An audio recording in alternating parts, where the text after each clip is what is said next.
Okay, this is Bantu and Friends to my mom and the two people watching. I really don't know how else to start this, but I kind of wanted to just do something where I have friends of mine come on. Today I have the amazing Brianna Heaney.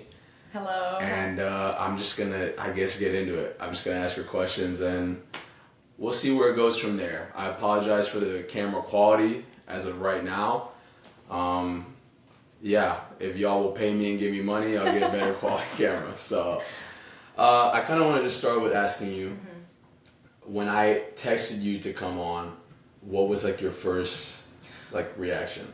Well, honestly I was excited because I love first of all having conversations and talking in general, but with you specifically, we always have like fun conversations, and I am a strong believer in everyone having a creative outlet. Okay.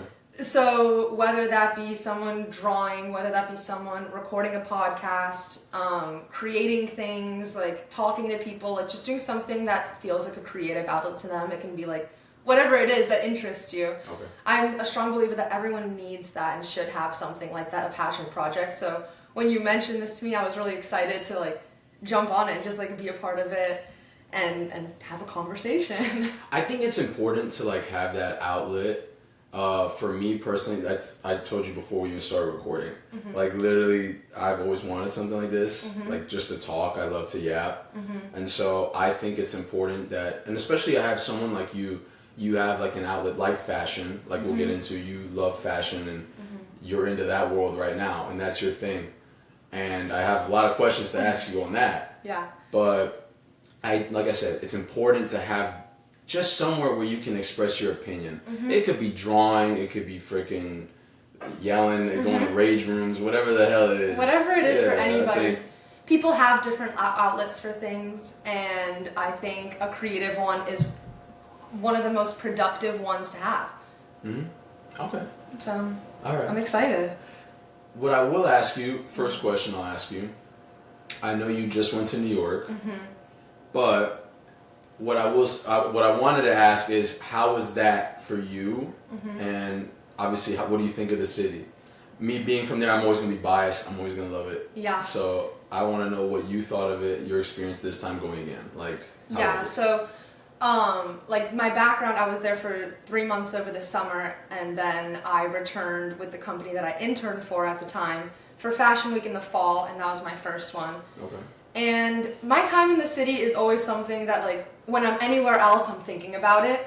It's a type of place that is not for everyone, because not everyone wants to have that type of lifestyle. It doesn't appeal to everyone, and I can understand that and recognize that. Absolutely. But I'm the type of person, and I think you are as well, that we really appreciate, like, hustle and wanting to, like, do something cool and put something out there and do something that you're passionate about. And New York is like the mecca for that. Like, there's really no other place like it in the world. That's why it's New York City. And it's just the place that I love it for the stink that it is, you know? It's just a place where it kind of doesn't matter what you do, because everything you do matters to you. How do I explain that? I'm trying to say that it doesn't really matter what you do in a big picture to everyone else, because you're living your life and you're trying to fulfill your happiness. And New York is a great place to do that, because you're surrounded by people that are trying to achieve similar goals. So I just love the energy when I'm there. That's, I think, the best way to put it is everyone's got their own thing going on.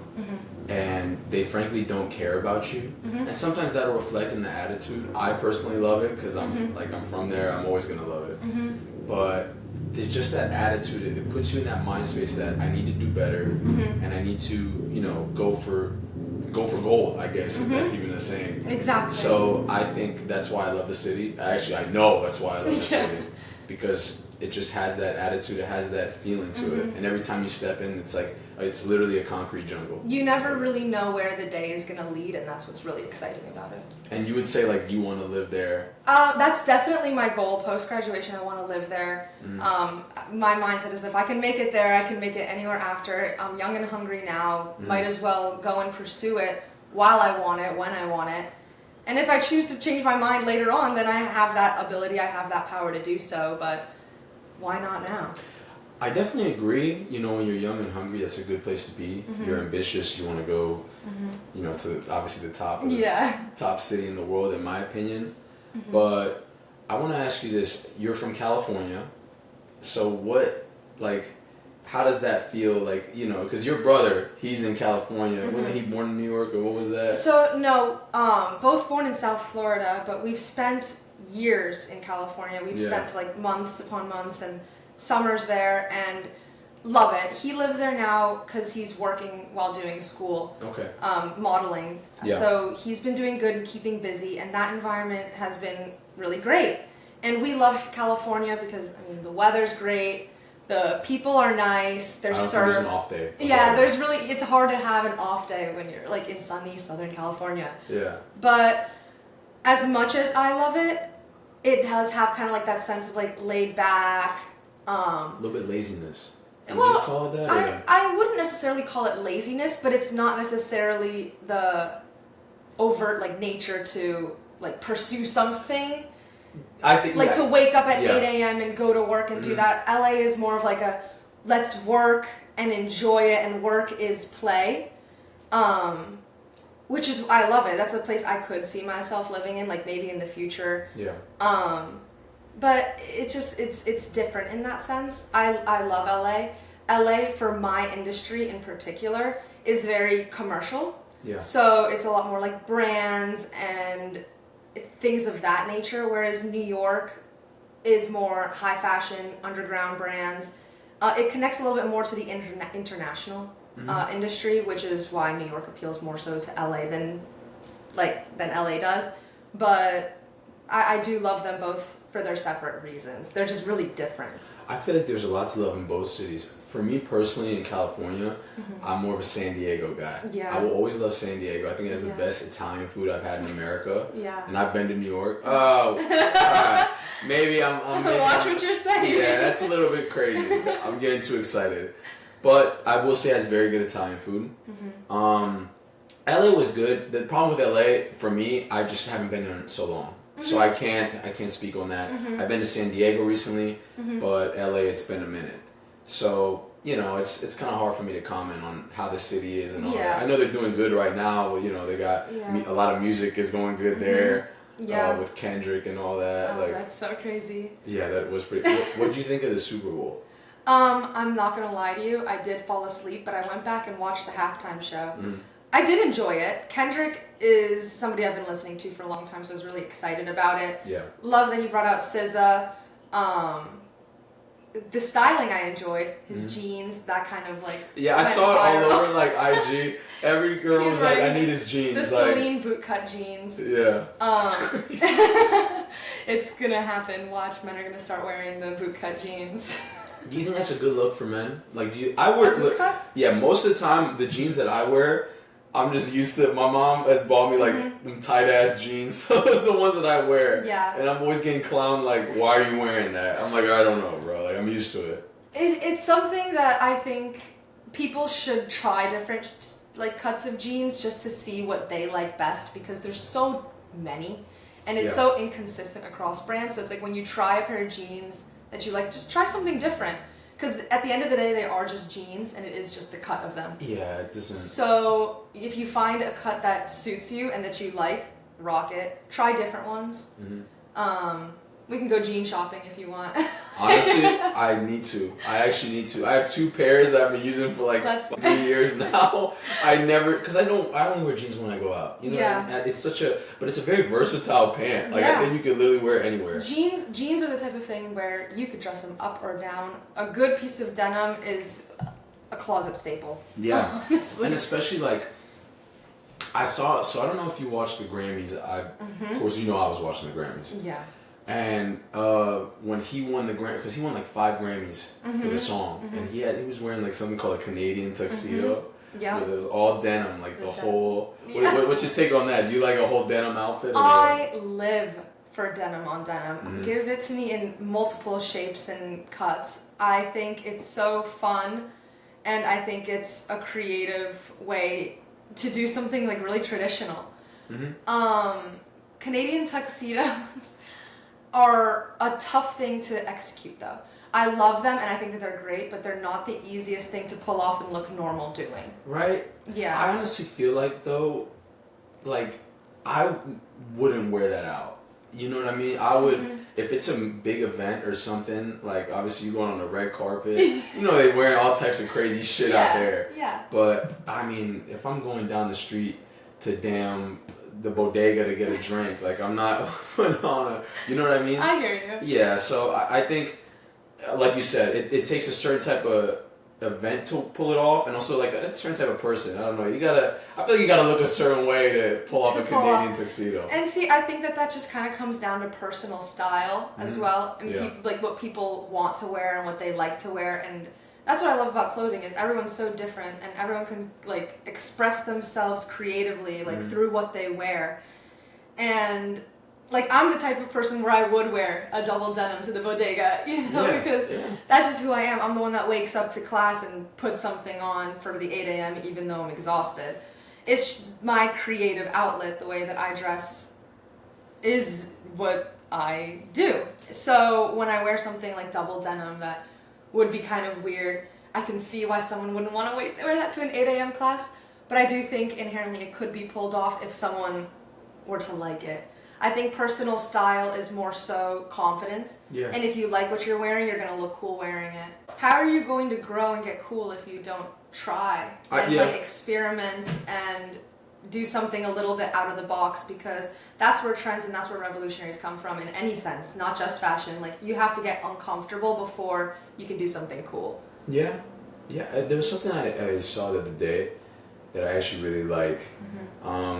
It was something about like they were talking about a streamer that was big. One of those, I don't really know, Twitch streamers. I couldn't tell you, but one guy was talking about him and like because there's a whole discourse on the internet that's like, oh well, you know, one day I'm just gonna start streaming and you know I'm gonna make it. Yeah. And what this guy had to say was, I don't think a lot of you guys would do that because you're not ready to go through the awkward stage.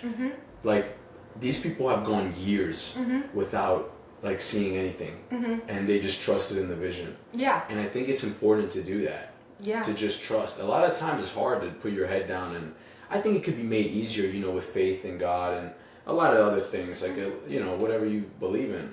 But you have to trust that vision and just always work for it. Even with this, I just want to keep going and I'll see what happens. I really not. Exactly. You know? I mean, that's the beauty in it. You can try it, and if you're enjoying yourself and you're doing something that you like, then why should it necessarily matter what others think? And yes, that is something that people tend to think about a lot. Like, oh, this is awkward. I'm not getting any reactions to these things I'm posting. Like, I feel like an idiot. It's really easy to feel strange about those types of things when you're putting yourself out there and it's not necessarily getting the traction you want it to. Yeah. But I was talking to somebody who did blow up on social media, and they have like millions of followers now and are doing really great for themselves, and they said the most formative part of that journey was the awkward phase. Yeah. Was the days where I don't want to do this anymore, this is getting embarrassing, I have things I want to do but it's not reaching the people I want to see. It's only a matter of time. Consistency is key, and believing in yourself and in your vision. If you are working on something and you see the potential in it and you think it's cool, someone else will too, and when the right person sees it, that's when it takes off. Yeah, I like that saying a lot, where it's like, it's weird until a few people fuck with it. Yeah, exactly. And that's a snowball effect. I think that's very important, you know, to keep sight of that. There's so many, even with artists, because I love music.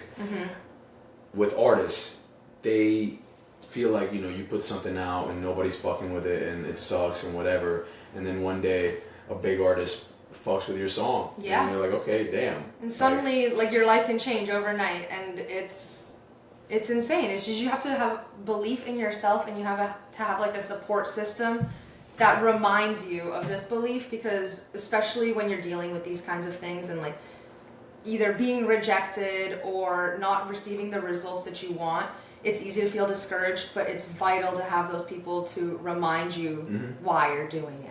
Even when I used to work a sales job, and I hated it, I think it's a very crucial skill to have. You need to be able to learn how to sell. I think every human being should know that. Honestly, I think it's the most important thing. Yeah. Because if you can't sell yourself, then you're kind of screwed. But what it taught me was, and it's so basic, they'll tell you the same shit, but it's true. Every no is a step closer to a yes. Exactly. And I completely agree with that. I will never not agree with that. That's literally like my whole alignment and everything that I've done in my life, at least since then, has been following that format. Does that make sense? Yeah. Yeah. I just feel like it's very crucial. Yeah. Yeah. And to keep your head down and keep working. Exactly. Precisely. You have to work hard to receive the results that you want. And maintaining that motivation is what's difficult, but having that passion is what pushes you through it. If you're passionate about something, you're going to receive the results because you're putting in the work. Yeah, and you're improving every day. Exactly. Slowly but surely. And rejection is just redirection. Yeah, deadass. Yeah, this is like the motivation. Yeah, like, exactly. We got motivational speakers. The quotes, like you see it on IG or whatever. Exactly. It's just the whole page of it. We're just spewing it out. Exactly, guys. Really original content. This is a complete like left turn back to what we were talking about before, but I'm curious. Yeah. So with the whole thing that happened, we were talking about Kendrick. What side did you choose for that? What did you like more? Well, see, because I'm gonna be honest, I like both of them. I do too. Yeah, I listen to both of their music. Yeah. I have been listening to both of them for a good amount of time. I mean, it's kind of a tough situation for Drake right now. Doesn't look too good. It's really just not looking too good. I mean, he did just release some music, but... What'd you think of that? Did you like it? It was pretty good. I liked it a lot. I liked it a lot. Yeah, it was good. I haven't heavily listened to it, but I've been listening to it. It's a certain mood. It's an R&B album, so exactly. It's kind of which I enjoy in a time and place and such, but it's good. I like it, but I fear Kendrick has an upper hand right now. Well, I think, and I've said this for forever. I mean, I've been a Drake fan for forever. Since I was young, I feel like everyone in our age group has listened to his music. He's been around for a long time. Yeah, we've all kind of had formative years with Drake. Yeah, been around forever. Yeah, exactly. But I've always said that I think Kendrick is a better rapper, and I think the whole thing started. Well, actually, I believe the whole thing started because Kendrick believes that Drake is not a rapper. Yeah. And he's more of a pop artist, and I kind of agree with that. In a sense, I can agree with that too. I believe that he's very talented at rapping, but I feel like it's a whole cultural thing. Obviously, I really wouldn't understand. I don't come from there, but I think that was what the whole beef was about. You know, the root of it. Yeah, and I can agree with that because Drake, he's really great, but I prefer when it's mostly his vocals over his rapping. Oh yeah, and everyone does. And everyone does. Everyone does. He literally just had the biggest rap beef in history, and he made a fucking R&B album because he knows what people want. Yeah. And I think sometimes it can sound uninspiring because maybe he doesn't want to make that type of music, and you can feel like he wants to rap sometimes. There's a few tracks on the album where he does. You can see he wants to rap, but he just knows that everyone likes that side, and it's great because it's good music. It's great music. Yeah, you can put it on whenever and enjoy it. I've been listening to that shit for the past 2 days. Yeah. So I mean, honestly, I respect and I love both of them as artists, and I actually loved Kendrick's album. Kendrick's album was good. Yeah, that was a good album. Yeah. Especially with SZA. Oh my the song, goodness. the Luther and Gloria. Those are two amazing songs. But yeah, I needed to ask you about that. Yeah. Honestly. No, that's definitely. I do think Kendrick is a little bit more favored in my mind than Drake is, but I do like them both as artists. I do listen to them both. Yeah, I mean, listen, for me, I've been the biggest fan of Drake for a while, and when that whole beef happened, I was like, damn, I kind of don't fuck with his music. I did switch up. It was kind of a cultural reset. It was 100%. I remember back when it was happening, nobody was paying attention, at least from my friends. I'm like, you guys not understand what the fuck is happening right now? You guys not know what's happening. And now I feel like it's resurfacing, and I'm like, this was a while ago. And people are paying attention. And I'm like, yo, y'all missed the whole shit. You guys missed it. I was up at 6 a.m. listening to the damn tracks. I was like this is big. Exactly. This is literally history. Like, I understand it's like pop culture, but like for me, I'm like, holy shit. Pop culture can be historical. Yeah, absolutely. And this is like something, I feel like if you listen to the music, it's been brewing for like years. It's been building. Yeah. You can feel it. So it was awesome when it finally happened. Yeah. Yeah. Kendrick's little smirk at the TV during the Super Bowl. It was just... That was amazing. I wish he performed a little bit more of the classic songs. As do I. Yeah, I wanted a lot. I'm a Good Kid, Mad City fan. Mm-hmm. That's one of my favorite albums ever. So I wanted him to perform like a few of those tracks. But I understand. I mean, obviously it's the new album and it's blowing up again. Just went #1 again. Yeah. Which is crazy. But, I mean, you know, you can wish. Yeah. I don't know. Crazy. I think, honestly, for me, like, if we're comparing them, I might put G and X over this new Drake album. Yeah. But I like them both. Mm-hmm. You know, you can't hate them both. You can't hate on either. Yeah, you can't. All right, so I'm just gonna switch it back to what I was originally gonna ask you before I got sidetracked. But I did want to ask you about that. I was genuinely curious. But my first question for you, actually, in terms of fashion, the first actual fashion question. Yeah. What sparked your interest in it? Why are you interested in it? Why is it something that you wanted to do for forever? It's been something I wanted to do for forever. I have always loved clothing. I remember the first time I picked out like my own outfit. Mm-hmm. I was young, and I remember some older lady at the grocery store complimented it, and I was like, clothing is fun. I like getting dressed up. And I was also a child model. I started when I was 5. And so I was exposed to the fashion industry in that outlet. Okay. Seeing the stylists and being on set and meeting photographers. It was just like a big part of my life in like formative years for a long time. And so I think I've always just known ever since I was 10, I can confidently say I want to work in the fashion industry. Mm-hmm. I want to do things with clothing. I want to be creative. And I've just kind of always been doing research on the different types of positions in the fashion industry. I've known many people in it. And styling is just where I feel like I fit best. I love creating an ensemble. I love putting things together and seeing what looks right and seeing what doesn't and making mistakes and learning from them and being weird with it. Because with styling you can be weird and it's cool and fun. And it's just something I love doing and I've been doing for so long that I can't really see myself doing anything else. And trying new things too, you know, especially with fashion. You can try whatever the hell. With fashion, colorways, exactly. Yeah. No 2 day is the same, and that's what I want with my life. I love spontaneity, I love creativity, and fashion just gives that to me. Mm-hmm.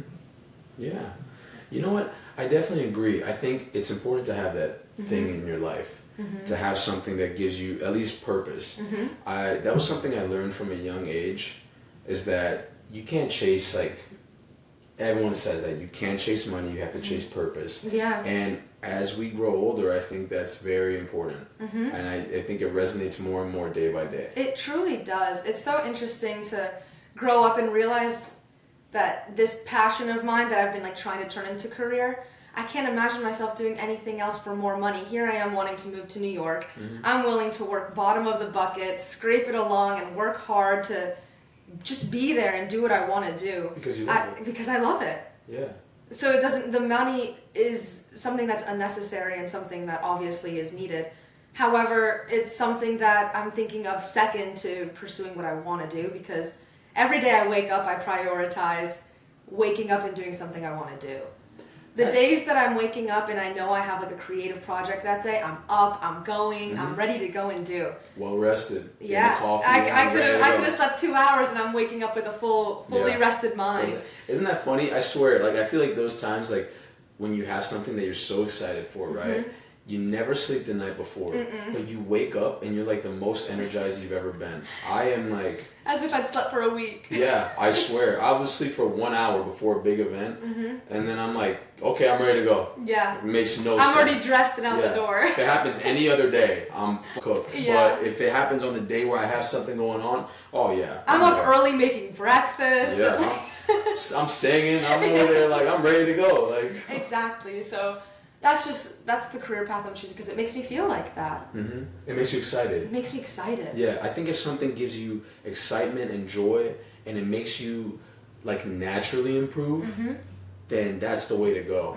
You can't look at anything else, because if you don't naturally want to do something or are inclined to work towards it when you wake up, then it's kind of pointless. Exactly. Yeah. It's like, for what? And people live their lives for different purposes and points, and everyone has their own. But for me, I just want to like find that happiness and do the things that I love. And for me, that's meeting people and dressing people and looking at pretty things and feeling different textures, and all of that just is why I want to do fashion. It's why I want to be a stylist. It's what I love to do. Yeah. Shit. Yeah. You asked. Yeah, I mean, you're right. I don't know. I'm trying to think. Like, that was a good answer. I'm sorry. Like that had me floored a little bit. Yeah. I think it's good to have that inspiration, and I think you can tell from when you speak that you have that passion and that, I don't know, that whatever it is, like you have that, you know, and it's important to have that. Not a lot of people don't. And the fact that you knew from such a young age, like I knew from a young age what I wanted out of life too, but not a lot of people know. And a lot of people are just like, oh, I'm going to focus on grinding and hustling, and that's a good attitude to have too. But I think combining that, the mindset and your passion. The day you realize what you really want to achieve, whether it's a big goal or a small goal, the day that you realize one of those goals and you make actionable decisions and choices to work towards it, that's how you're not only growing as a person, but like you're growing internally, externally. People recognize that and they see it, and it's a great like ability to like, it's a great thing to have. Just that drive, that want, that the goals, having goals. Yeah. In general. I would agree. I'm gonna segue that into the next question. So my thing is this: you've done a lot of photo shoots, right? Done a lot of modeling, whatever. I want to ask you. So when was it and where was it where you were the most nervous for a photo shoot? Like you were just, oh, I don't know if I can do it today. Like I might be done for, because we've all had those moments. I've had those moments where I'm like, fuck, I can't do it today. Yeah. I might, like, sometimes I got a yak before. It used to happen when I was like playing tennis when I was growing up. I was like, fuck it, I can't do that. Yeah. I've had a big game before, you know? That sense of, I can't mess up. Yeah.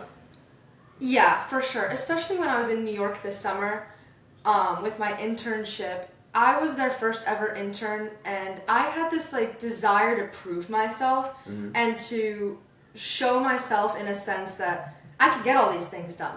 I may not know how to at first. It may take me a second to figure it out, but I'm going to figure it out.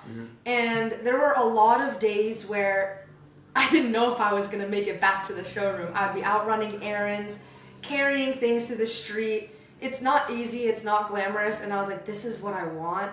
But then at the end of the day, I could like lay my head down and be like, wow, I did it, and it made it all the more satisfying when I was faced with something difficult. The one particular like shoot that I was really nervous about was my boss's first editorial shoot. Yes. He was asked to style the cover of Numero magazine, which is a magazine from Netherlands. Yeah. A magazine I've been a fan of for a while.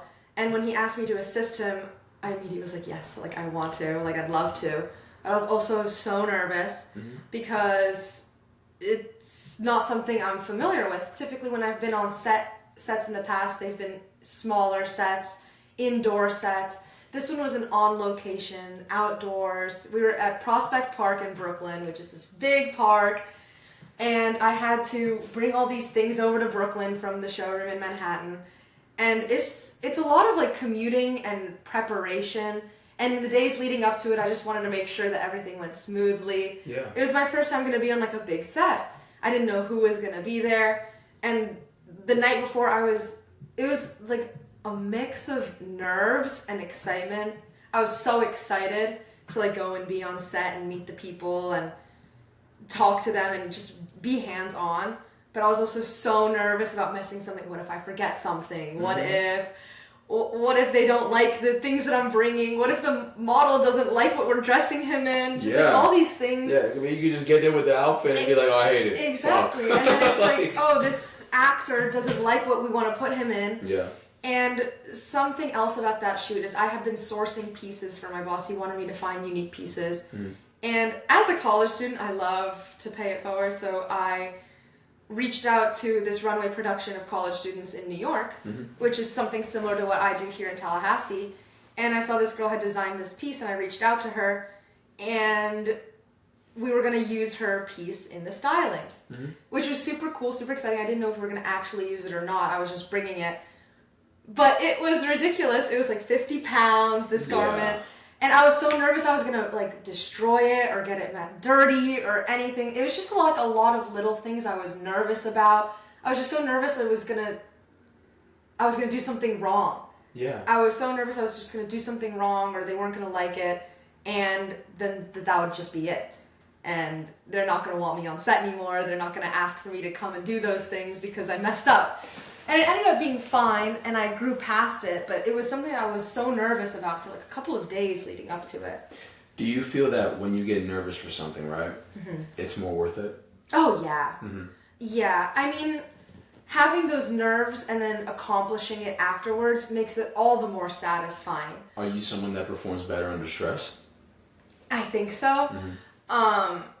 I've always been a procrastinator when it comes to like homework and things like that. Oh yeah, absolutely. Because I really lock in. I can't really focus on something if it's so out in the future. So I do think I perform well when I give myself a little bit of pressure.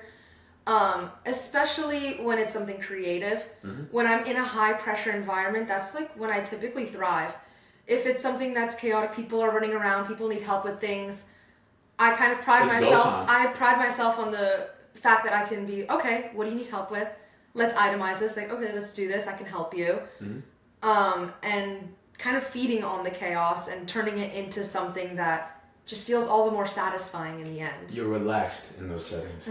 And that's something I agree with you on. I think I'm someone that I'm definitely relaxed. The more chaos, the better. Yeah. Which is kind of funny. Which is weird. Which is strange. It doesn't, and I'm not saying a stressful situation is like my favorite because no one likes a stressful situation. However, it is like when I can really showcase my work and perform in a really cool, like collected manner when things are stressful. Like for runway productions, those are an all-day thing. People are running around. You could prepare for weeks. I prepare for months. And there's always something that's going to go wrong. You have to anticipate having issues and be prepared to work around them. And that's just like the best advice I can give when it comes to those things because pressure is going to happen regardless. Oh, 100%. It's going to happen regardless. So becoming the type of person that performs well under pressure is definitely something that is a skill. It's definitely a skill that people either accumulate or they just have. Yeah, I mean, would you say that you accumulated it over your experience or were you born with it? For me, it was more of an experience thing because I was shy my whole life and then obviously, I grew more and more into myself and now I don't really get nervous. Back then, I would have been, if I was doing some shit like this, I would have been nervous. Yeah. But it didn't really faze me like that. It's more of just excitement. Like stuff like this excites me. Yeah. It doesn't make me nervous. And I think that's the beauty of growing with it. Yeah. Just growing as a person in general, you kind of naturally will become more comfortable doing things that previously made you uncomfortable. But I mean, I don't know. I think uncomfortability, discomfort is definitely vital, and it really the strongest people will come out of discomfort. Yeah, I agree with that. I agree with that 100%.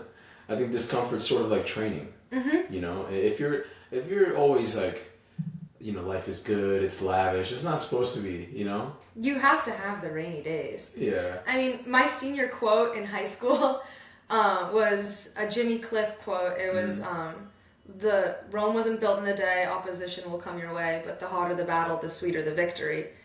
And that was also my dad's senior quote. And it's just like something I've kind of lived by for a long time. Like, I like that. Things that are difficult will reap something positive if you can stick it through. You're not going to gain all the things in life that you deserve or you want if you're not willing to have that sort of discomfort. Mm-hmm. Do you think it's important to have that? Because I feel like a lot of people, they hold themselves back because they don't deserve something or they don't deserve success. Yeah. Do you find that a lot in that industry in fashion? Like, do you see that there's a lot of individuals that maybe they hold themselves back on wearing, let's say, a crazy outfit or getting creative because they feel like, I'm not the one to pull this off. I don't deserve this. Yeah. Yeah, you see I that? think that's just true of human nature. It definitely is true in the fashion industry. People that think they have that potential but don't really put themselves out there, and they just get dressed up for themselves to see in their bedroom, and they don't want to wear it out. Yeah. But when you're doing something like that, it almost becomes detrimental because then you're almost like repressing a side of yourself. If you're feeling something and you want to do something, try it. It may not be successful, but at least you can say you tried. Do you have individuals that you know that they hold themselves back at times? Maybe, you know, like... I definitely think, I mean, I'm the type of person where I see the biggest potential in a lot of my friends and like my close and like loved ones. I see their potential. So when they're working towards it, I'm really proud of them. And I love to give people suggestions. Yeah. I'm the type to give my opinion whether somebody asks for it or not. I'll be like, oh, you should try this. Oh, you should reach out to this person and try that, because I want to see all of my friends achieve the biggest thing so that they can achieve. And there's definitely friends that are maybe shy to do things, or, oh, I don't know, should I reach out to this type of person? And the answer is always no if you don't ask. That's something I tell my friends all the time. Ask, because the answer is no unless you are asking. Yeah. They might tell you no, but it's going to be no if you don't ask. That's very true. So put yourself out there, and putting yourself in uncomfortable situations is something that I don't like to do. I don't think anyone really likes to be uncomfortable. No. But recognizing the value in it is what's most important, I feel like. Mm-hmm. So let me ask you this. So I'll preface this question by explaining a little bit. So you used to work, or still work, with Strike. Strike is like one of the biggest, I think it is the nation's largest student-run fashion publication. Yeah, she knows, you know the buzzword. Yeah. So with that in mind, right, and you had a big role in managing a lot of that, at least in my impression that you did. What did that experience teach you, and how did that help you grow? In terms of, like, you know, especially when you went to New York and then you were working there, how did that help you, you know, working with Strike and seeing, because I've been to these events and they're very, like, they are, it seems like I'm in an actual, like, runway, you know, it's very well run. Yeah, well, thank you. Yeah. I pride myself on trying to bring a sort of creative community to, like, there is a creative community here in Tallahassee. Absolutely. But it's not very mainstream, and it's definitely a community. Everyone kind of knows each other. You are familiar with the faces in that industry. And being able to work with people that are interested in the same things as you in a place where that's not, like, predominantly, like, popular, Yeah. it's necessary. I really don't think I could have really stayed here at FSU doing my academics without having a creative outlet like Strike. It's been something for me where I can practice what I want to pursue career-wise on a smaller scale with people that are interested in the same things that I am. So beyond connections, it's been formulating experiences, it's been building a portfolio. It's just been fun. It's been something I love to do. And I joined my sophomore year. That's untrue. I found out about it during my sophomore year. Okay. And I joined my junior year in the fall on the runway team. I feel like you've been in it forever. I know. Yeah. See, it feels like forever. Yeah. But no, I joined my fall of junior year on the runway team because runway to me is the perfect mix of styling. It's creative, but it's also booking venues. It's picking models. It's a beautiful mix of everything, which is why I wanted to be a part of that team. And I loved my experience, and my second semester, so in the spring, is when I was promoted to assistant, and I've been in that position since, working with Aja. She's my director and a really close friend of mine. She also models, so she is in New York with me a lot, and we can work together. I remember And her. she, Yeah, nice. she is somebody that loves to hear my creative thoughts, because I'm the type to have crazy thoughts about the runway in the middle of the night, and she's someone I can text. And so I am very grateful to Strike for providing me with other like-minded people. And actually, over the summer, I did meet the owner of Strike magazine. Her name's Emma Olick, and she's based in New York, and we kind of bonded over the fact that I do Strike, and she was familiar with my work and my team's like runway work in particular, which was really like satisfying to hear that it's been being recognized like in New York by the owner of Strike. Yeah. So it's just kind of been a blessing to me to have that creative outlet. Mm. And it's helped you. It has helped you in that sense. Absolutely. You know, get comfortable with the new the new things that you experience, and especially. Just, exactly, gaining experience in all aspects that I probably wouldn't have gained otherwise. Mm-hmm. So, to segue that, what is something about, let's say, the fashion industry that a lot of people don't know? Because this is something I've always been interested in fashion. I think everybody is, to be honest. But everyone says they're interested, but they don't know a lot. Mm-hmm. So, what is something like, I guess, a few facts that you would say that you would tell someone, you know, let's say you go to a dinner and someone asks you, and these are the facts you would tell them, like something that they don't know.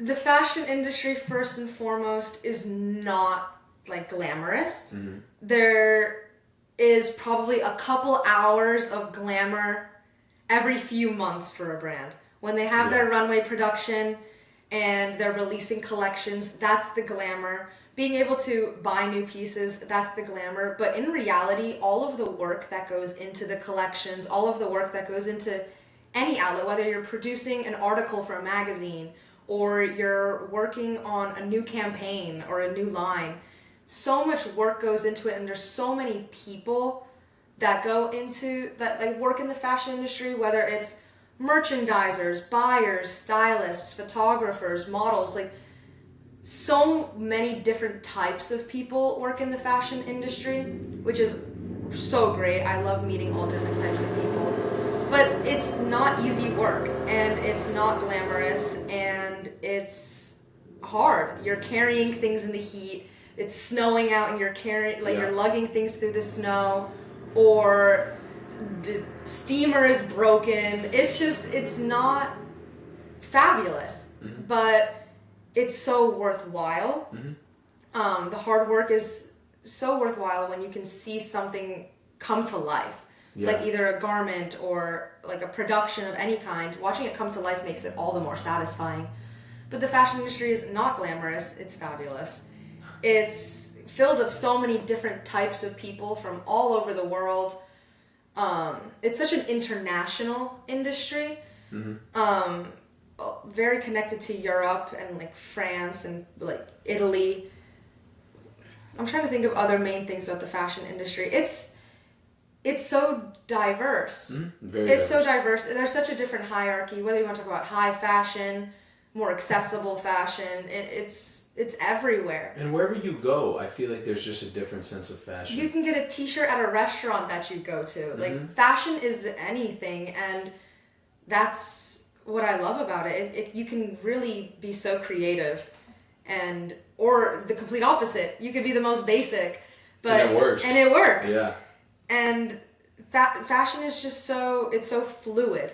Yes. And there's like certain people, like you'll see people, they'll come to you wearing damn fucking 40-inch inseam shorts. Yeah. And they're pulling it off. Yeah. You know what I mean? It's just, it depends on who you are. It depends on if, like we said earlier, if you're confident about it, if it's something that you truly believe in, if you like the outfit you're wearing, chances are everyone else isn't going to mind it either. Exactly. So I think it's an industry that I've always been infatuated by, or I would say more, what's the word? Interested by. Intrigued. Yeah, intrigued. Yeah, it's just very interesting to me because obviously that's not my thing. Like, I'm not in love with it, but I love putting like out, dressing up nice and putting myself together. I think that's very important to have. I think a well-dressed person is just a road to success. Yeah. And I think the way you dress speaks volumes of who you are as a person. You care about how you look. It reflects who you are internally. It reflects who you are internally, and that goes beyond like clothing. Like, your fashion is whether you have tattoos, piercings, what color do you dye your hair, what type of clothing do you like, what silhouettes do you like, what type of brands interest you, and it really connects and gives you a picture of a person. I love, my favorite pastime when I'm walking on campus is just looking at people's outfits and seeing what they're wearing. It's so, because even in a place like a college campus where it's so diverse, there's a lot of repetitive things, and I love seeing something unique. I love seeing someone that's trying something different. And it inspires you. Yes, because people, I've been asked in the past, like, where do you find inspiration? Like, what inspires your looks? And I can't give an answer because everything inspires me. Okay. It's whether I see people walking on the sidewalk wearing something interesting, whether it's an interesting wall or the way the light is like falling through the window, a certain color palette. Like, inspiration can be found everywhere, but my favorite place to find it is in other people and what they're wearing. Yeah, and I think you'll see, like, even the greatest artists, it could be painters, it could be literal musicians, it could be designers, they take inspiration from the past. There's some form of, someone did it first, and there's always going to be like someone else that's not going to necessarily bite it, but take from it and just build on it. Yeah, build on it. And I think that's what it's all about. Be inspired. That's personally what I love about music. I love that people sample other songs, older songs. Yeah. I think that's very important to keep doing because you learn about the past. You learn about older songs. I mean, to be honest, most people wouldn't know many like soul musicians from back in the day if they weren't sampled in a lot of music of today. Absolutely. Yeah, I mean, people will know Michael Jackson for forever because he was the biggest artist on the planet.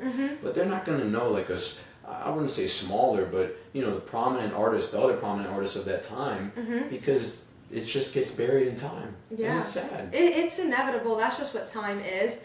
But I think that art in any form, whether that be music, whether that be clothing, art is meant to illustrate the past, like reflect who you are now, and serve as like something to look back at in the future and acknowledge and respect for what it was or what it is.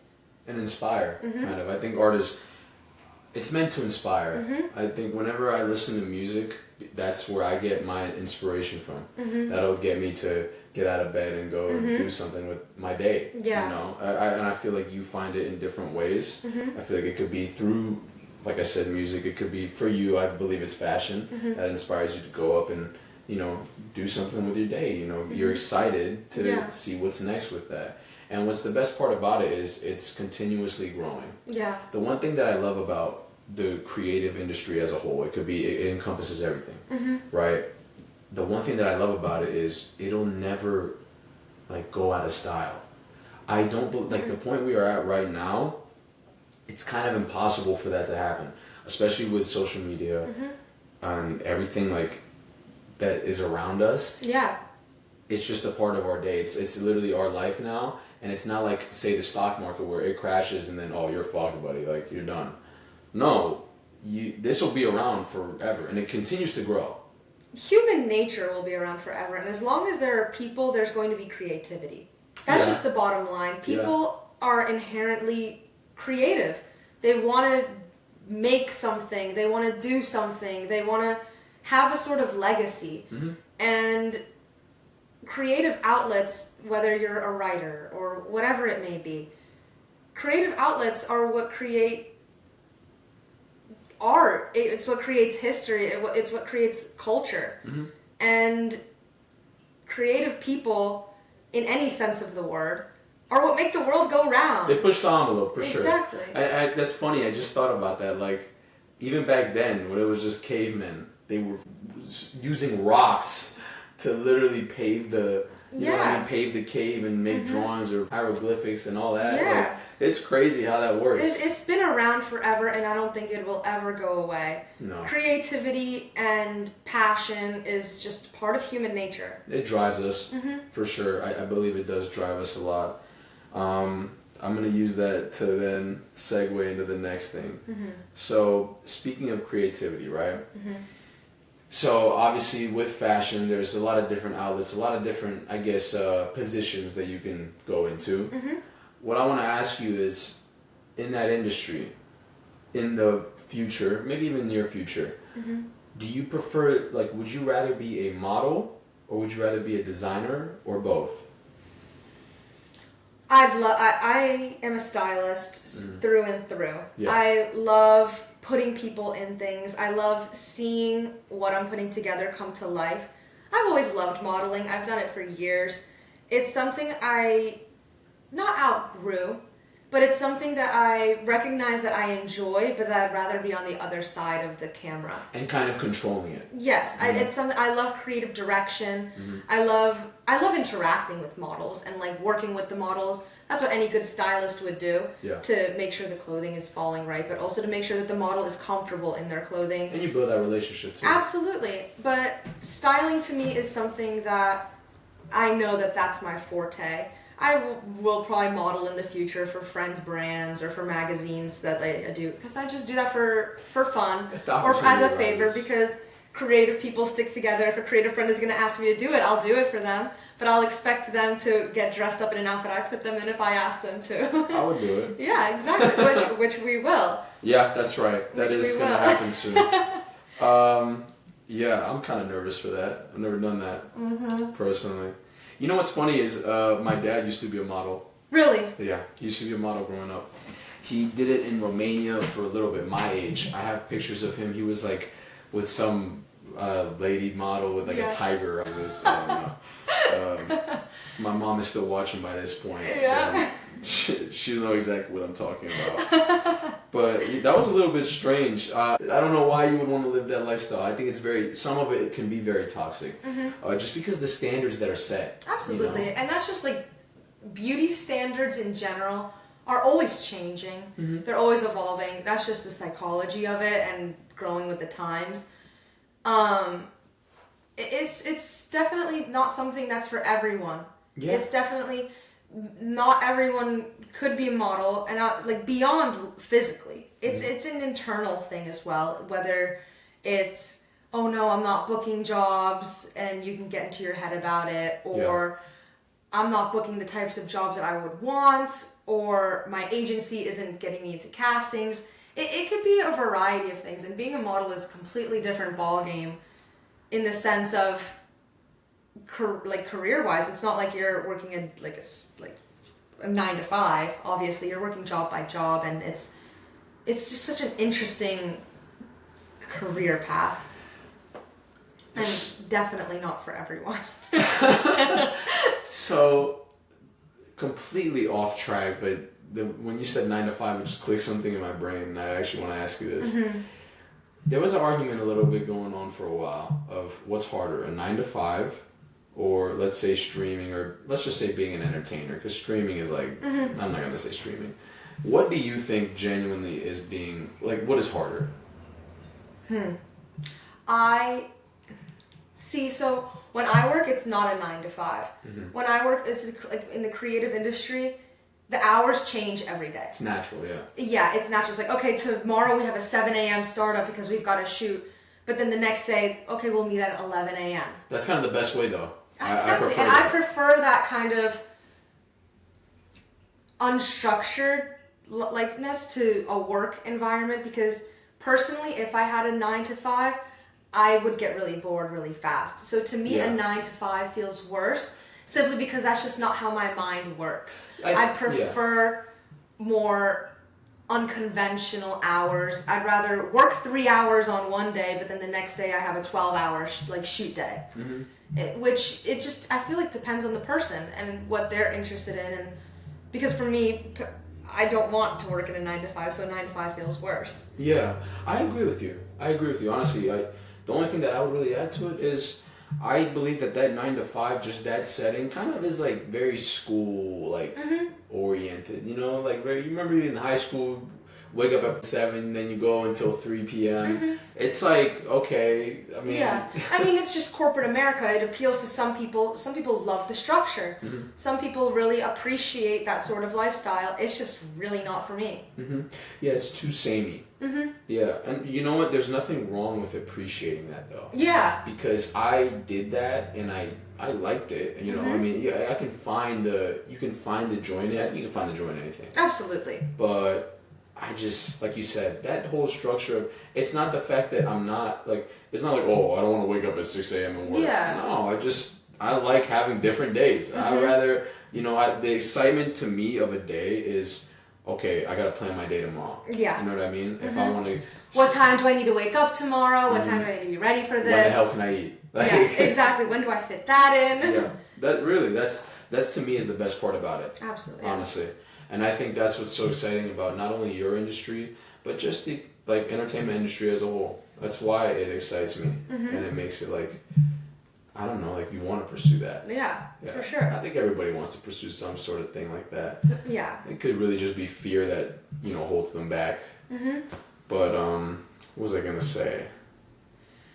I'll use that to transition. I have 5 questions. 5 questions that I want to ask every guest. Okay. Obviously, you know, this will be a smoother transition as I get more used to this. Yeah. But the first question that I want to ask you is, what was your first favorite song ever? You tell me yours, I'll tell you mine. Wow. My first Just favorite song. Off the top of your head, like it was the first song that was like, damn, like okay, it clicked. Like this is. It'd have to be something by Queen. Okay. Either Somebody to Love or Good Old Fashioned Lover Boy. Like, just Queen really resonated with me as a child. Queen and Sublime. Does Queen still resonate with you now? Yes, they do. I was actually having this conversation yesterday with Izzy, my roommate, about Queen in particular, because we were talking about music and things that we listened to a lot and when we had like phases for things. And I was like, I haven't had a Queen phase in a long time. And that was one of my favorites for a good amount of time, especially when I was younger. Yeah. I just loved Queen. And Queen and Sublime, I think, were my 2 favorite bands when I was like younger. Yeah. I haven't really gotten to Sublime that much. I need to. Cintheria, that's a song. Yeah. I was using like a little Spanish accent. But I mean, I like that song. Besides that, I mean, I can't speak on, you know. I'll send you some. Yeah. They're very like Long Beach, California, grungy. I need that though. I like that. Yeah, very beach vibes. I like that vibe. Yeah. I think I definitely agree with you on Queen. Don't Stop Me Now has always been my favorite song by them. Yeah, I think that's a great song. For me, my first favorite, it may not be a good time right now, but it was Gold Digger. Really? I love that. That was my first, when I was a kid and I saw the MTV music video and I thought that was the best shit I ever heard. And that will always be my favorite song. That is so funny. I don't think that'll ever change. Like my first favorite. Yeah. Yeah. That's good. Yeah. Even when I hear it now, it's like my favorite hit by him. Yeah. And I like Stronger too, but it's just... It just doesn't hit as hard as Gold Digger. No, it doesn't. I mean, it's not exactly a good time to talk about him. Yeah, But I am a big fan of Gold Digger. That's always been like, that was my childhood song. Especially like in Michigan, like you get no excitement living there. So it's like, you hear a song like that up tempo. You're like, whoa, what's this? Maybe life is good, you know? Alright, my second question, I'm going to ask you, what separates you from the crowd? What do you think makes you stand out from everyone else? I know what it is. I believe you're a very unique person. But I just want to ask you, like... I feel like I can answer this 2 ways. I feel like externally, what makes me stand out is the way I'm dressed, the way that I am an extroverted person in a loud outfit. Like, that's just kind of, I know I'm perceived that way. Internally, what makes me stand out is I just feel very introspective and observational. I am a very extroverted person. I'm loud. I'm talking to people. But simultaneously, I am observing everything all the time, whether that's what people are wearing, how people are talking, their body language. And I can kind of base like how my conversation is going to go with people, with strangers, with people I know. I have a good read on people. You're very mindful. I'm very, yeah. I read people pretty well, and I kind of know what I'm getting into when I talk to people. Yeah. Yeah. I think that's a good skill to have, especially if you want to be in that industry, you want to get to know people. I think in any industry, you have to be a good conversationalist. Communication is just like a key thing for people to have. Being a good communicator and being able to hold conversations with people is one of the strongest skills that people like need. Yeah, I feel like as a human, you just need it. If you want to succeed, you just have to be able to communication, do that. being able to talk to people. Yeah. You learn something from strangers. I think, honestly, you do. All right, my third question. Okay. What season represents you the most? Season. And then you know what? I'll make this a two-parter. Represents you the most. What do you think represents me the most? Oh, okay. Yeah. I think fall represents me pretty well. I'm biased. It's my favorite. Okay. My birthday's in the fall. I love fall clothing. Like fall foliage is something that I always wanted as a kid from South Florida. I always wanted the seasons. You ain't I always getting wanted. that there. No, but fall has. Like I remember for my 16th birthday, my parents were like, "Oh, like what do you want to do?" And I wanted to see fall foliage, so they took me and my best friend to go and see it. Fall has just always been such a fun thing to me. I don't know, it's always intrigued me. I think it's fresh. I think people say that spring is reborn, but for me, fall just feels like a reset. Fall feels like, okay, yes, maybe the leaves on the trees are dying. School is starting back up. It's a complete clock change. I feel like, And the change is coming. and I look forward to that. Yeah, I like that. Yeah. I like fall. I think honestly, when I was growing up, it was my favorite season. Yeah. I was growing up in Michigan, and you would see like the leaves were definitely changing there, and the weather was changing, and obviously living in like that place, like with the snow, I hated it, just because like, I mean, I was little and I didn't have to shovel all that. It was my dad's job, but I still did not like that. Yeah. Like I appreciate a lot more being in Florida and being, in the sunny weather, and we had our fair share of snow, which is crazy. We had the snow a couple weeks ago. That was so insane. Yeah, that was literally history. It was so historical. And the fact that it stuck around, it was so fun. I loved seeing the snow here in Tallahassee. Oh, it was, personally. yeah. I think everyone in this city had like such a sense of childlike wonder. Yeah. It was just so beautiful to see everyone playing and like having fun in something that we don't get here ever. Yeah. It was just so cool. Yeah, I mean, I was telling, like, it was a conversation we were having with all of our boys, like, if you weren't out meeting new people, like, you might be cooked. Yeah. Like it might be over for you. If you weren't out having fun when it was snowing. You weren't out in the snow while it was snowing in Florida? Yeah, like, literal history. Like, what were you doing? Literal history, and you couldn't go out and make friends. Yeah. Like, that's kind of crazy. What was I going to say? You wanted me to guess the season for you. Or... Yeah, that you remember. It. Better host than me. I think you kind of have summer in the sense that it's a time of like exploration and it's a time of like kind of figuring things out in a way. I feel like people are really introspective like during the winter times, but I feel like summer for me has always been a time of like enjoyment but also learning. And I think that's because a lot of people are outside. A lot of people are outside. A lot of people are traveling. A lot of people are just doing things that they don't do when they're so busy. Yeah. And I just think that that's so fun. And I feel like that could be you. I feel like you're a very curious person and you like to ask questions and learn things and experience things. And I feel like that just kind of is associated with summer in my mind. I like to try shit, especially food. Yeah. Yeah, I like to try everything, like literally. If it seems interesting, I'll do it. Try it once. Yeah. Would you go skydiving? That's a little out. See, I got you. That's a little out there. I don't know. You know what? Even that, because I've always been afraid of heights. But like even that, I'd be like, you know what? Maybe. Once. I have to check the damn parachute. Like I'm gonna make sure that it's like working. But I would do it. I'm always open. I'm game. Open to an idea, and I feel like that's what's important. Like openness to experiences is a beautiful thing. All right, thank you. I appreciate that. Yeah. is. I do agree with you though. You definitely, for me, you resonate with fall. I don't know why. I don't know why either. It just kind of feels right. I think that's what makes this question to me at least so interesting, is that I feel like everyone has like a season that they resonate with, and I don't know. I just love to hear that answer. Yeah. Like I actually ask that more oftentimes than not, especially with new people. Yeah. Which is like they may seem like it's weird, like, oh, what season are you? But I like it. The next one. So you told me earlier it was 10 years old, but I'm gonna ask again. Like, what age was it that you realized, like, this is what I want out of life? Obviously, you said, around the 10 range, like, you knew you wanted to be, like, in the fashion industry. Yeah. But let's not even make it just fashion in general. Like, what do you think, like, what was that age where you're like, this is what I want to do, this is who I want to be, and this is how I want to live my life? It doesn't even have to be with your career, just in general. I was probably, like, 12 years old. I remember being, like, 6th, 7th grade, and just being like, I want to be a creative person. I want to be a kind person. I think it was just like going into middle school.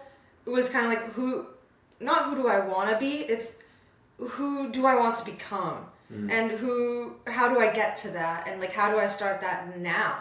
Which I guess is like a weird thing for a 12-year-old. Yeah, I was not thinking about that shit.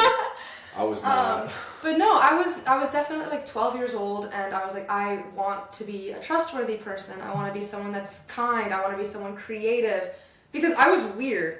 I was really like, not off-putting. That's not the word at all.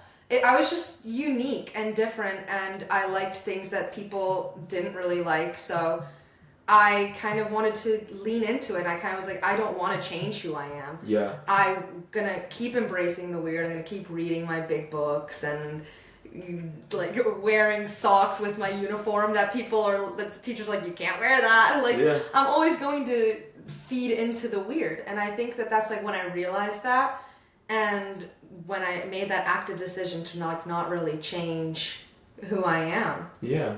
Well, speaking of the books, right? What's your favorite story? Like, what's your favorite book? Oh gosh, I've been a reader for a long time. Whenever I'm here at school, though, it gets a little harder to read. But my favorite book is Catcher in the Rye by J.D. Salinger. You've read that? We read it in high school. Yeah. We read that book in high school, and it's an interesting book. It's definitely a coming of age story, but something about Holden. I believe his name's Holden. Yeah. Holden's character, I remember the first time I read the book, intrigued me so much, just because he seemed like he had it all, but he was discontent with something, and just like his story development I really liked at the time. I've reread it several times, and each time I read it, I'm older and I look back at it from a different perspective, and it's just a good book. It's funny because that's what's so interesting about even reading just books in general.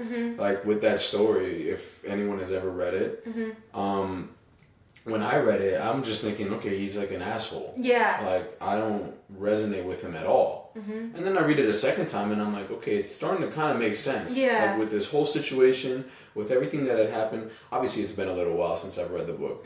But, I've had the opportunity to read it twice. And I think that even that, like I've seen, even with movies, like think about movies that you've watched it a second time and be like, okay, wow, I see it a lot differently. Yeah. Like even I watched a show for the first time over Christmas break, and it was good. I watched it in like 3 days. I binge watched it.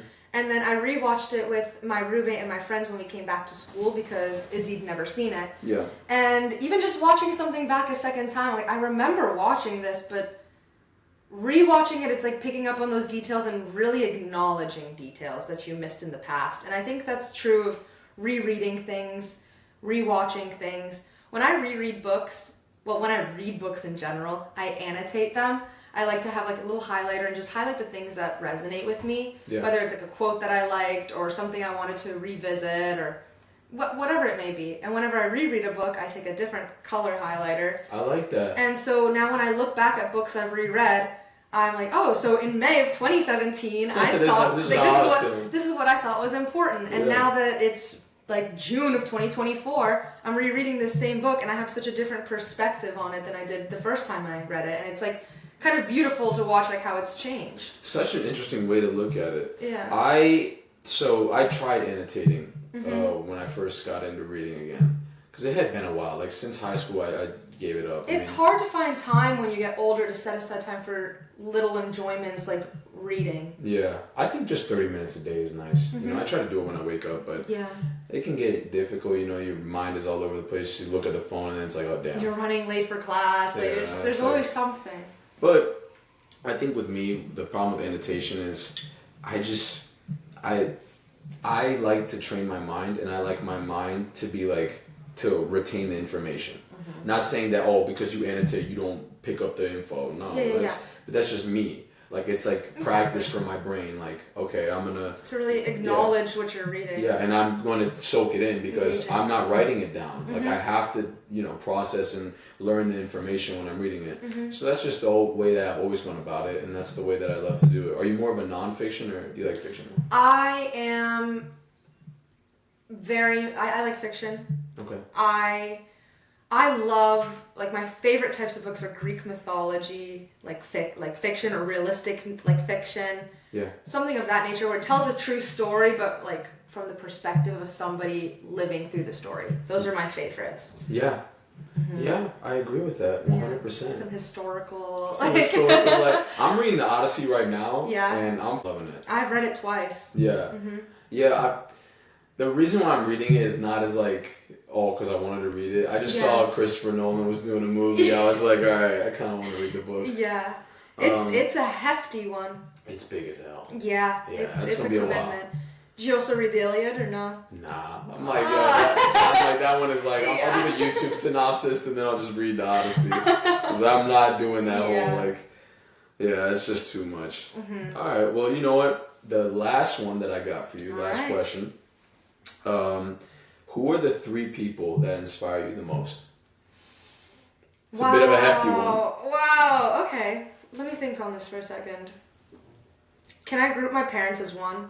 Yeah, it's not. Yeah, because they both inspire me, but for different reasons, obviously. But the 2 of them are definitely some of the biggest inspiration in my life, like my biggest supporters for sure. Yeah.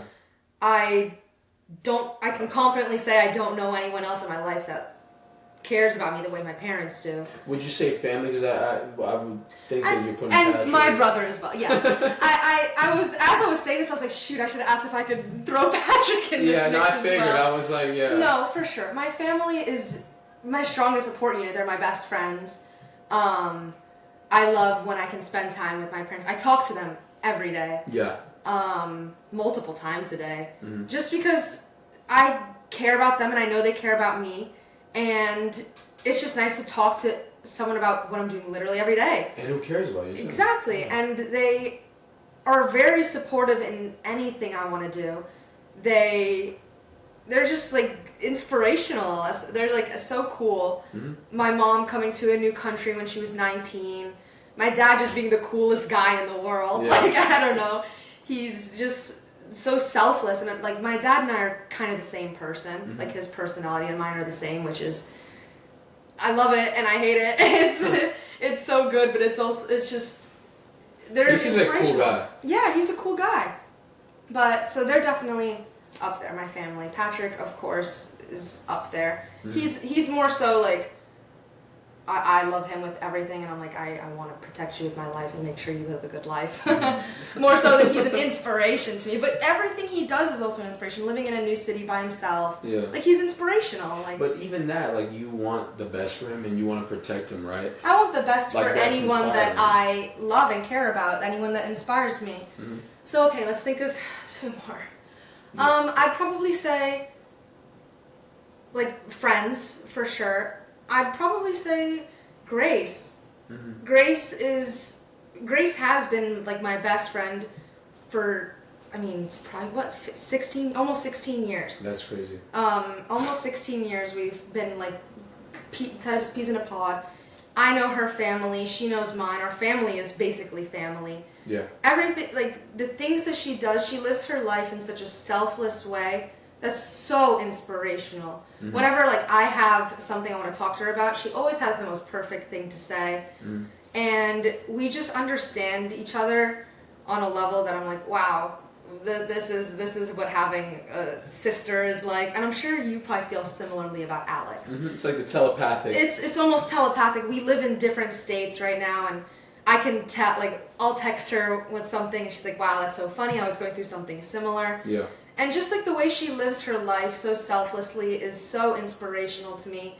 She is the last person to ask for help, but the first person to give it every time, and I love her. That's a very good quality. She's just so selfless and so loving that it's inspirational. Third, I'm trying to think of somebody not in my, like, a friend or a family member. I'm trying to think, like even someone famous. that's what I'm trying to think. I'm trying to think of somebody that's inspired me, like, career-wise, or maybe in Westwood, or yeah, like, honestly, a lot of I'd probably say Alexander McQueen. Okay. Alexander McQueen is a designer from the UK, and he's from a small town.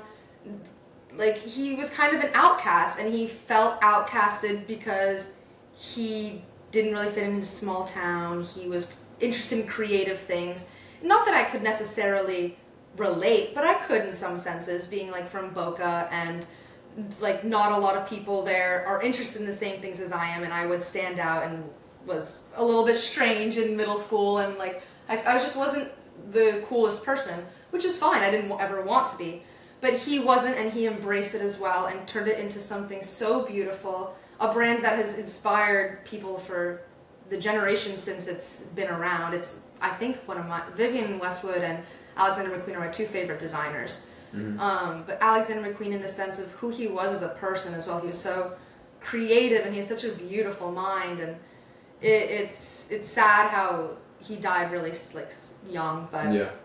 He was such an inspiration to so many people, and he was so avant-garde and weird with his fashion that people didn't get it. Yeah. People didn't get it, and even in the fashion industry, it shows that even in a creative industry, there's going to be people that don't understand your work, that don't see your work. But once it reaches the right audience, it could become something so big and so beautiful, and it's just cool. His attitude towards life. His attitude towards life was just, like, cool. He was just weird. He's like, fashion is just clothing you put on your body. I'm just here to make it cool. Yeah. Like, it's at the end of the day, we're all people, and we're all here to get dressed. I'm just here to make it fun and interesting. Yeah. And I just think that's so fun and so cool.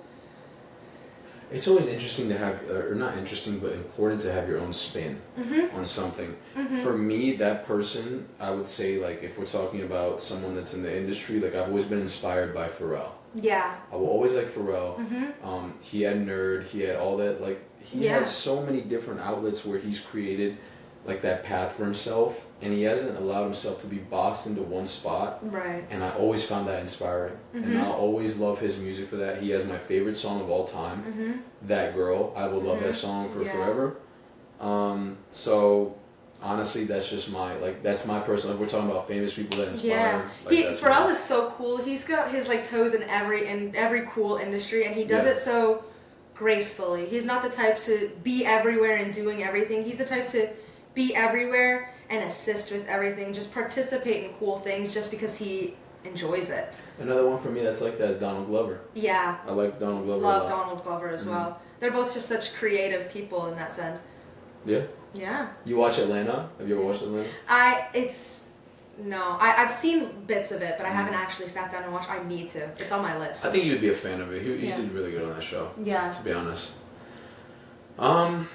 That's, for me, that's everything. I mean, those were the questions that I wanted to ask you. If you have anything else that you want to tell our maybe 5 viewers that are going to watch this, I don't know. I have a message to the 5 viewers. You know, this is the beginning of something great, and when you're watching something at its purest form in the beginning and you're a fan of something, it's a beautiful thing. You're watching history right now, and